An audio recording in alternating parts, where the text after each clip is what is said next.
Bonjour à tous, aujourd'hui on va parler d'un sujet dont quasiment personne parle dans le métier, et pourtant ça concerne chaque soudeur, chaque jour, je parle de ce qu'on respire. Ces fumées-là qu'on voit monter à chaque arc qu'on tire, on sait tous que c'est pas bon, mais est-ce qu'on sait vraiment à quel point c'est dangereux? Et surtout, est-ce qu'on se protège correctement? Avant de commencer la vidéo, toutes les statistiques que je vais vous présenter, je les sors pas de mon chapeau. J'ai mis toutes les sources dans la description. C'est principalement l'INRS et le CIRC. Donc le CIRC, c'est le Centre international de recherche sur le cancer. Donc la première stat à avoir, c'est que les soudeurs ont un risque de cancer du poumon 40% plus élevé que la population générale. Donc c'est 40%. C'est pas 4, c'est pas 10, hein, c'est 40%. Et ça, c'est sur de l'acier doux, hein. On parle même pas de l'inox. Dans cette vidéo, je vais vous montrer concrètement ce qui se passe quand on soude sans se protéger, les maladies que ça peut causer et comment s'en protéger avec le bon équipement. Je vais vous montrer mes masques, je vais vous montrer aussi une cagoule ventilée d'une collègue à moi. Et après, je vais essayer entre les, euh, entre les sections de vous partager un peu mes anecdotes de terrain, parce que moi aussi j'ai eu des petits problèmes de santé à cause de la soudure, mais rien de bien méchant. Et je vais vous expliquer comment c'est passé et comment après ça j'ai pu m'en prémunir. Ah aussi, je vais faire une petite annonce.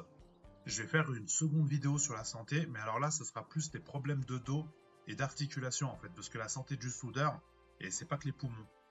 Donc, alors, ce qu'on respire vraiment. Donc, bon, avant de parler de solutions, il faut comprendre le problème. Quand on soude, l'arc fait fondre le métal à des températures extrêmes, et à ces températures-là, le métal s'évapore littéralement. Il forme des particules microscopiques. On parle de poussière inférieure au micromètre qui monte dans l'air mélangé à des gaz. Et en fait, le problème avec ces particules, c'est qu'elles sont tellement petites qu'elles descendent directement dans les alvéoles pulmonaires. Elles passent pas, elles se bloquent pas dans le nez, pas dans la gorge. Elles vont dans les alvéoles ou dans le fond des poumons. Dans ces fumées, selon ce qu'on soude, on va retrouver un cocktail quand même assez redoutable. Donc en premier lieu, on va trouver du chrome hexavalent. Donc ça, c'est un cancérogène avéré. Donc c'est surtout quand on va souder de l'inox, du nickel, même combat, du manganèse. Là, c'est toxique pour le système nerveux. Alors, je sais pas si c'est mieux, mais voilà, bon, vous savez. Des oxydes de fer, donc ça va donner la sidérose, une maladie pulmonaire, du monoxyde de carbone, des oxydes d'azote, et tout ça, on le respire à chaque passe qu'on fait. Et je vous parle même pas de souder sur des pièces avec de la peinture, de la galva, de l'huile de coupe dessus. Là, c'est encore un autre niveau de toxicité. Donc, les maladies, ce que ça cause vraiment. Alors là, maintenant, on va parler concret. Quels sont les vrais risques? Je vais vous les classer du plus courant au plus grave. Donc le plus courant, c'est la fièvre des métaux. Si vous avez déjà soudé toute une journée sur de la galva ou du zinc et que le soir vous retrouvez avec de la fièvre, des frissons, des courbatures, un peu comme une bonne grippe, eh ben c'est ça. Les soudeurs en général appellent ça la fièvre du lundi parce que ça revient souvent après un week-end sans exposition. Donc visiblement, alors ça c'est d'après, je crois que c'est d'après l'INRS, c'est un mécanisme immunitaire. Donc le corps réagit aux particules métalliques. Ça passe en général en 24-48 heures, mais c'est un signal d'alarme, hein. Moi j'avais eu un truc un peu similaire. Je l'avais soudé, je crois que j'avais soudé c'était de la galva que j'avais soudé, mais c'était il y a très longtemps. Et pendant 2-3 jours, j'avais soudé ça et je m'étais mis à tousser comme un tuberculeux. Et mais c'est vraiment une horreur, hein, vraiment comme dans Red Dead Redemption 2. Et je me souviens, putain, je vais au travail le matin et j'arrêtais pas de tousser. Et en fait, j'avais du matériel de pêche dans mon coffre. Je me suis dit, ouais, c'est bon, nick. J'ai bifurqué, je suis allé à la pêche, je suis même pas allé au travail. L'intérim m'a appelé pour me pourrir, mais je leur ai dit, non, non, c'est mort. Je travaille pas dans ces conditions. Et le jour même, ils m'ont rappelé pour un autre poste.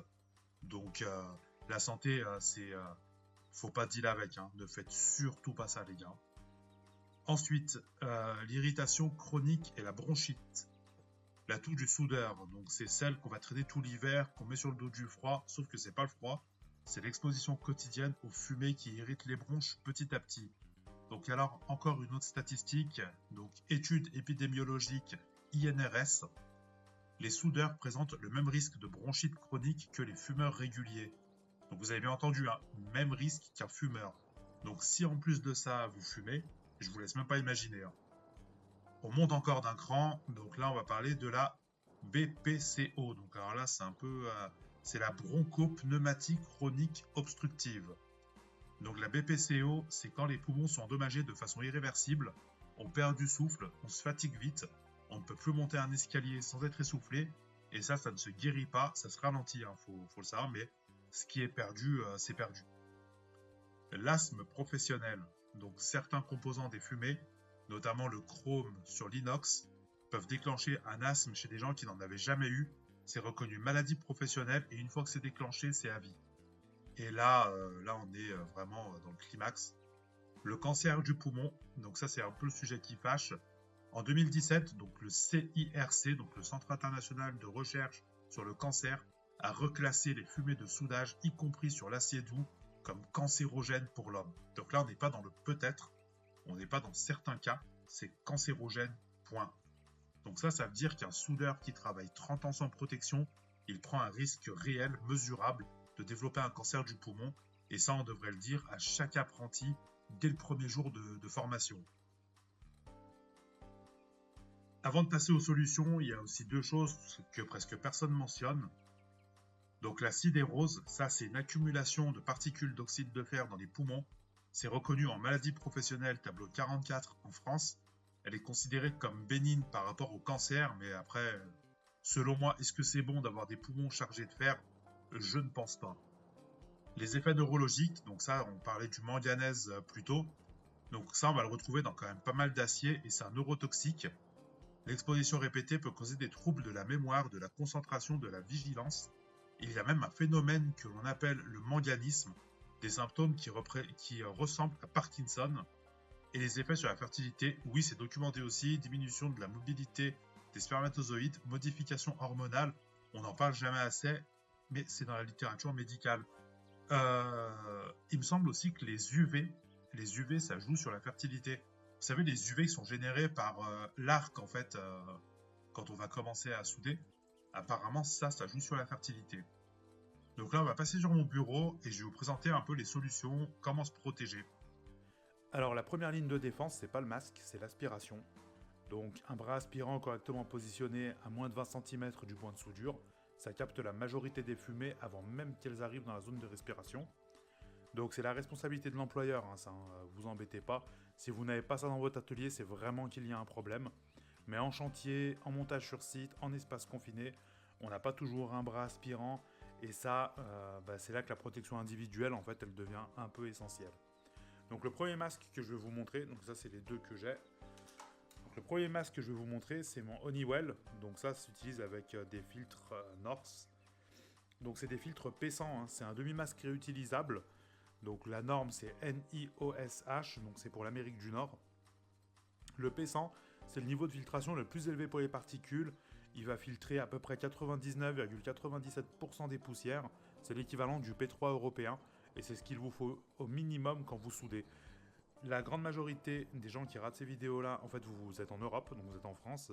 Donc vous, l'équivalent, c'est le P3. D'accord, très très important. Après, est-ce que Honeywell, ils fournissent aussi en Europe? Ça, je ne sais pas. Mais en tout cas, ça, c'est un très bon masque parce qu'il est quand même assez compact. Et sous une cagoule, ça passe nickel. Point super important, oui. L'étanchéité.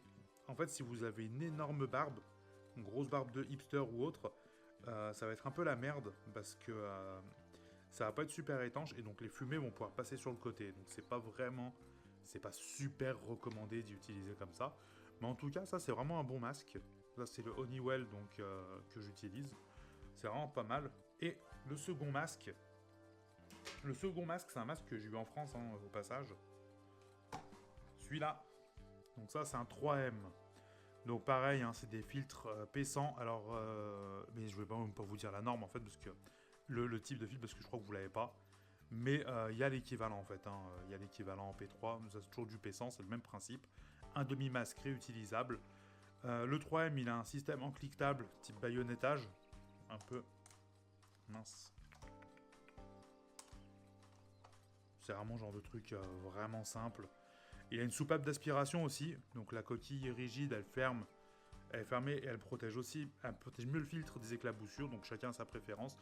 L'important, l'important, c'est quand même le niveau de protection, hein. Je vais pas vous dire que l'un est mieux que l'autre, ça dépend de votre morphologie, ça dépend de votre confort. Mais ce que je vous dis, c'est que n'importe lequel de ces deux masques bien portés, c'est quand même 100 fois mieux que rien. Un point essentiel à comprendre, les filtres P100, P3 protègent contre les particules, les poussières métalliques, les fumées solides, mais ils ne filtrent pas les gaz, l'ozone, les gaz d'azote, le monoxyde de carbone. Pour le soudage courant en atelier ventilé, MIG-TIG, électrode, tout ça, c'est suffisant. Mais si vous soudez sur de la galva, des pièces peintes ou en espace confiné, il vous faut un filtre combiné type 3M. C'est vraiment des noms à rallonge, au pire, je vais vous mettre les normes dans la description. Vous embêtez pas. Et ça va ajouter de la protection contre les vapeurs organiques, les gaz acides, et c'est quand même une distinction importante que malheureusement peu de gens connaissent. Point très très important, c'est que quand j'étais en France, moi je m'étais acheté un masque un peu comme celui-là, là, un peu comme ce 3M. Donc je l'avais pris à mes frais sur Amazon. Ça se trouve très facilement, c'est pas si cher que ça. Et les consommables étaient payés par mon employeur, hein. Donc ça, j'avais donné ça à mon employeur. Et c'était lui qui me fournissait ces filtres-là. Alors là, c'est des filtres... Je vais un peu régler la lumière. Ouais, c'est les filtres NIOSH, NIOSH. Donc ça, c'est pour l'Amérique du Nord. Donc voilà, là, on va passer en atelier. Donc ma pote Alexandra va vous montrer sa cagoule ventilée. Et ça, c'est vraiment le top du top, même si c'est vraiment hors de prix. Après, en général, c'est fourni par les entreprises, donc ça, vous en foutez un peu. Moi, j'en avais une de cagoule ventilée, mais je l'avais achetée moi-même et j'avais vraiment fait un coup de fusil.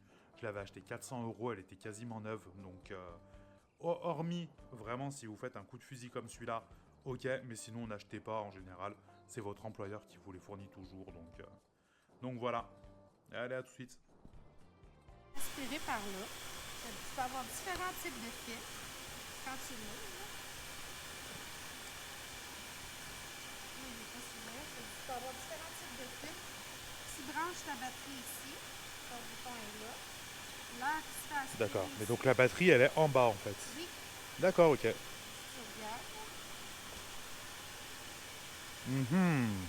Ok, ok. Donc, là, ça fait aspirer ici. Elle passe dans le tuyau qui est là. Qui vient se faire projeter ici. D'accord, ok. Donc, ton air est filtré et purifié. D'accord, Mais elle n'est pas refroidie. ok. S'il fait 30 dehors, Il fait 30 à il l'intérieur. fait 30 à l'intérieur, Ok, voire plus. voire plus. Mais lui, ce qui est fun, c'est que tu as un principe de visière. D'accord, Donc, tu le baisses pour souder ouais. et tu le lèves pour grinder. Tu n'as pas besoin d'enlever ton casque. C'est génial. Ok, Pour modifier tous tes settings, c'est là. d'accord. Tout est ici. Tu as différents casques, comme lui, que ton air, tu peux l'envoyer dans la face ou la visière. Face visor. Ok, Fait que ça joue sur l'angle de ton air. Puis c'est pareil ici. Tu peux l'avoir en haut ou en bas. Air up, down. d'accord, ok, cool. Lui, c'est un G501. Vas-y, parfait. C'est dans la boîte. Je devais être honnête avec vous. Pendant longtemps, moi aussi, j'ai soudé sans masque respiratoire, comme beaucoup d'entre nous, parce que c'est contraignant, parce que ça gêne, parce qu'on a toujours fait comme ça. Et ce que je veux que vous reteniez, c'est que la culture du on s'en fout, c'est que de la fumée est en train de changer, et elle doit changer. On porte un casque, on porte des gants, on porte des lunettes, mais dès qu'il s'agit des poumons, il y a encore trop de soudeurs qui font l'impasse. Alors mes conseils concrets, donc le premier, ne soudez jamais sans protection respiratoire. Jamais. Donc les particules les plus fines sont aussi les plus dangereuses. Ne l'oubliez surtout pas. Le deuxième, si votre employeur ne vous fournit pas de masque ou d'aspiration, demandez-le. C'est la loi, c'est son obligation. Troisième conseil, investissez dans votre propre masque si vous le devez. Une quarantaine d'euros, une trentaine d'euros pour un demi-masque avec des filtres, c'est vraiment pas grand-chose comparé à une BPCO à 50 ans. Surtout que les filtres en général, votre employeur est dans l'obligation de vous les fournir. Donc à la limite. Le quatrième conseil, ça concerne les filtres. Ça change. Un filtre saturé ne protège plus rien respectez bien les durées d'utilisation. Et allez, un petit dernier conseil, pardonnez-moi. Si vous soudez de l'inox, de la galva ou des matériaux avec revêtement, franchement les gars, redoublez de vigilance. Le chrome, le zinc sont particulièrement dangereux et pensez aux filtres combinés, pas juste le P100 à particules. Et même d'ailleurs, je vais aller plus loin. Si vous pouvez choisir des jobs où vous n'avez pas besoin de souder de la galva, tout ça, franchement les gars, faites-le. Hein. La soudure, c'est un domaine où ça recrute énormément. Donc pensez en priorité à votre santé. Voilà, donc maintenant vous savez ce que contiennent ces fumées, vous savez ce que ça peut causer, et vous savez comment vous en protéger, il n'y a plus d'excuses. J'ai fait cette vidéo parce que quand j'ai commencé la soudure, personne ne m'a dit tout ça, et j'aurais aimé qu'on me le dise. Alors si cette vidéo peut éviter à un seul soudeur de se ruiner la santé, je pense qu'elle aura servi. Et d'ailleurs c'est pas fini parce que les poumons c'est qu'une partie du problème. Dans la prochaine vidéo on va parler du dos, des genoux, des épaules, des poignets, toutes ces douleurs qu'on accumule à force de souder dans des positions impossibles. Donc abonnez-vous pour ne pas la rater.